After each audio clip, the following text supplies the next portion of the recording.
अपना घर संभले चाहे ना संभले, लेकिन दूसरे के घर में जरूर दखलंदाजी देनी होती है। यह बात जीतन राम मांझी की पार्टी पर एकदम फिट बैठता है। इसीलिए क्योंकि अब जीतन राम मांझी की पार्टी की तरफ से राष्ट्रीय जनता दल को यह बताया जा रहा है कि आप तेजस्वी यादव को अब हटा दीजिए, आप तेजस्वी यादव से राजनीति मत कराइए, बल्कि पार्टी की कमान आप तेज प्रताप यादव के हाथ में सौंप दीजिए। जीतन राम मांझी की पार्टी बोल रही है कि तेज प्रताप यादव का जो पकड़ है वो जनता में है, लेकिन तेजस्वी यादव का पकड़ नहीं है। और इसीलिए तेजस्वी यादव के नेतृत्व में जो राष्ट्रीय जनता दल है, जो उनकी पार्टी है, वो लगातार चुनाव हार रही है। अब नमस्कार, मेरा नाम है मोहित कुमार सिंह और आप जनता जंक्शन देख रहे हैं। जीतन राम मांझी की पार्टी की तरफ से उनके प्रवक्ता दानिश रिजवान ने आज कहा कि तेजस्वी यादव के नेतृत्व में राष्ट्रीय जनता दल ने अब तक कोई चुनाव नहीं जीता है। मतलब कि विधानसभा के चुनाव में राष्ट्रीय जनता दल भले ही नंबर 1 की पार्टी बनी हो, लेकिन वो सरकार नहीं बना पाई, तो दानिश रिजवानी से उनकी जीत नहीं बताते हैं। और वे कहते हैं कि नेता प्रतिपक्ष तेजस्वी यादव के नेतृत्व में अब तक कोई चुनाव राष्ट्रीय जनता दल नहीं जीत सकती है। उन्होंने उदाहरण दिया कि एमएलसी के चुनाव में राष्ट्रीय जनता दल 23 सीट पर चुनाव लड़ रही थी और 23 सीट पर चुनाव लड़कर मात्र 6 सीट जीत सकी है। मतलब कि राष्ट्रीय जनता दल की करारी हार हुई है। और उन्होंने इसका आरोप लगाया है कि नेता प्रतिपक्ष तेजस्वी यादव के कारण यह सब कुछ हो रहा है। उन्होंने तेज प्रताप यादव में एक करिश्माई नेता देखा है। उन्होंने तेज प्रताप यादव को लेकर कहा कि तेज प्रताप यादव की पकड़ जनता में है और तेज प्रताप यादव को अब पार्टी की कमान सौंप देनी चाहिए।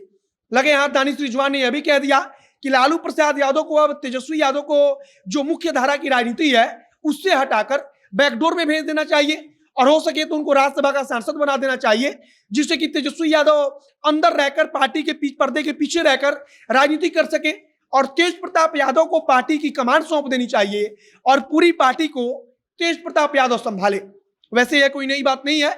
जब भी तेज प्रताप यादव और तेजस्वी के बीच में कोई मतभेद सामने आता है और दोनों के बीच में कोई झगड़े वाली स्थिति होती है, तब भारतीय जनता पार्टी हो या फिर एनडीए का कोई भी दल हो, एनडीए का जो दल है उनको तेज प्रताप यादव अचानक से करिश्माई नेता दिखने लगते हैं।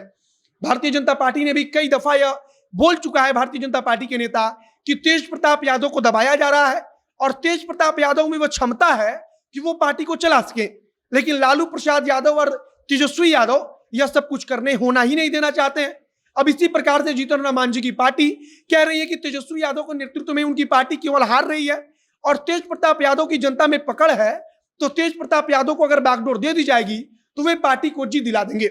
हालांकि दानिश रिजवान ने यह नहीं बताया कि राष्ट्रीय जनता दल ने तो कम से कम 6 सीट भी जीती है, लेकिन उनकी पार्टी को तो एनडीए ने 1 सीट भी इस एमएलसी के चुनाव में लड़ने के लिए नहीं दिया।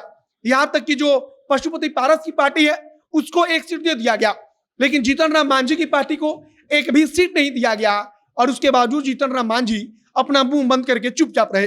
कहा जा रहा है कि अंदरूनी तौर पर कुछ बातचीत हुई थी। हालांकि बातचीत क्या हुई थी यह तो भविष्य की बात है, लेकिन मौजूदा समय में एमएलसी के चुनाव में उनकी पार्टी को 1 भी सीट पर उम्मीदवार उतारने के लिए एनडीए ने जगह नहीं दी। लेकिन फिर भी जीतन राम मांझी आरोप लगा रहे हैं तेजस्वी यादव पर कि उनके नेतृत्व में उनकी पार्टी चुनाव नहीं जीत रही है, तो अब तेज प्रताप यादव को कमान सौंप देनी चाहिए। अब शायद इस बात को सुनकर तेज प्रताप यादव के समर्थक खुश होंगे, लेकिन कहीं ना कहीं भारतीय जनता पार्टी और जो एनडीए के जो भी घटक दल हैं वो समय पर परिस्थिति को समझकर यह सब कुछ बोलते हैं और कहीं ना कहीं एक प्रकार से फायदा उठाने की कोशिश होती है कि जिस प्रकार से तेज प्रताप यादव और तेजस्वी यादव के बीच में टकरार चलती है उसका फायदा उठाया जाए और दोनों के बीच में बयान देकर बयानबाजी करके मजा लिया जाए। और वहीं जीतन राम मांझी की पार्टी एक बार फिर कर रही है और कह रही है कि तेज प्रताप यादव को अब राष्ट्रीय जनता दल की कमान सौंप देनी चाहिए और तेजस्वी यादव को जो बैकडोर है उनसे छीन कर उनको राज्यसभा में भेज देनी चाहिए और जो मुख्य जो राजनीति है उसमें तेज प्रताप यादव को लाना चाहिए, क्योंकि तेज प्रताप यादव की जनता में पकड़ है। बाकी आप क्या सोचते हैं उसे कमेंट बॉक्स में लिखकर बताइएगा। लेकिन जीतन राम मांझी की पार्टी को अपने पर भी ध्यान देना चाहिए कि आखिरकार उनके साथ एनडीए में रहते हुए क्या कुछ हो रहा है। वीडियो यहीं समाप्त करते हैं। वीडियो को शेयर कीजिएगा। अगर फेसबुक पर देखना है तो पेज को भी लाइक कर लीजिए तथा अगर यूट्यूब पर देखना है तो चैनल को सब्सक्राइब कीजिए। मिलते हैं फिर बहुत जल्द अगले वीडियो में। कैमरे के पीछे खड़े ओम प्रकाश और मैं मोहित कुमार सिंह। बहुत बहुत धन्यवाद।